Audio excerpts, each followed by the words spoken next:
Namaste students. Today we will start with the chapter 1 of your social science book and the name of the book is Blossom. Now let's come to the chapter and the name of the chapter is How does the earth look? Means what is the shape of the earth? Now let's read in detail. The earth is the third planet from the sun and it is the fifth largest planet in the solar system and the largest of the inner planets. It is only planet known to have the life. From outer space, we can see the amount of water found on our planet. Means Earth is the only planet where life can exist. Why is it so? Because it is the only planet which has air, water and sunlight. And air, water and sunlight are the most essential things for the survival. Let's read more.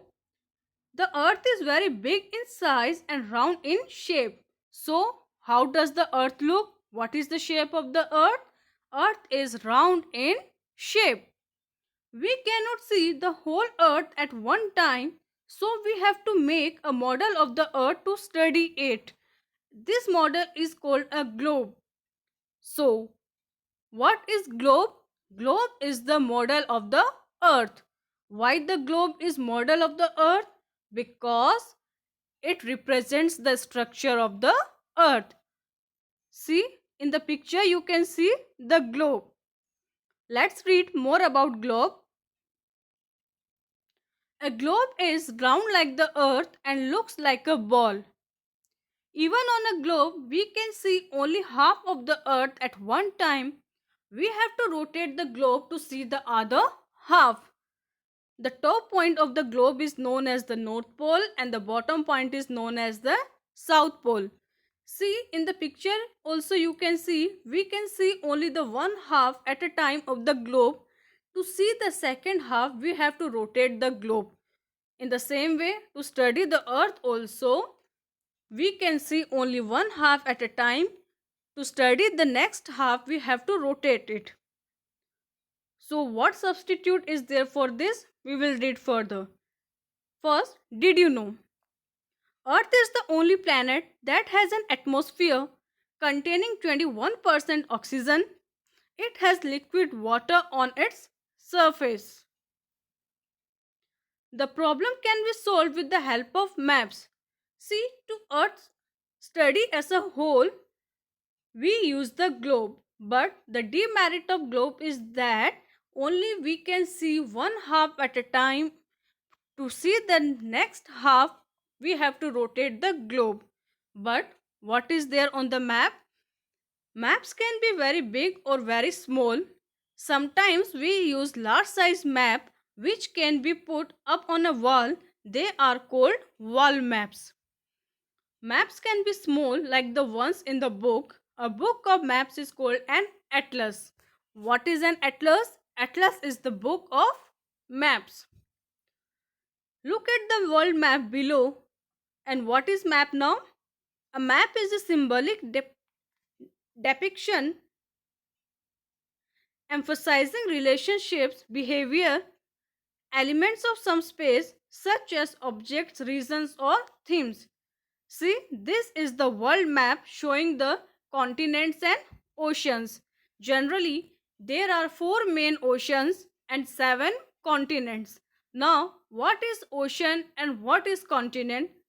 Let's read. Very large water bodies are called oceans. The large water bodies on the earth are known as the oceans. The 4 main oceans are Pacific Ocean, Atlantic Ocean, Indian Ocean and Arctic Ocean.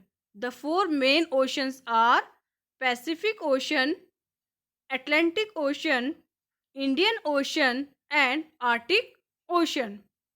The Pacific Ocean is the largest water body on the earth. Which is the largest water body on the earth? The answer is the Pacific Ocean. Smaller water bodies are called seas, gulf and bays. Now, what are continents? Let's read about the continents of the world. A continent is a large body of land that covers part of the earth's surface. The earth is made up of 7 continents. How many continents? 7 continents. They are Africa, Antarctica, Asia, Australia, Europe, North America, and South America. These are the 7 continents. Asia is the largest continent and Australia is the smallest. Which is the largest continent? Asia, and the smallest is the Australia. India comes under the Asia. India is the country under the Asia continent. Look at the map above and find out which is the second largest continent. See, this is the map. In the yellow color, we can see Asia, the largest continent, and India also comes under the Asia. And the second largest continent is the Africa. We can see the Africa. So, this is all what about the continents and oceans we have discussed in this chapter. I hope you have understood the chapter. Thank you.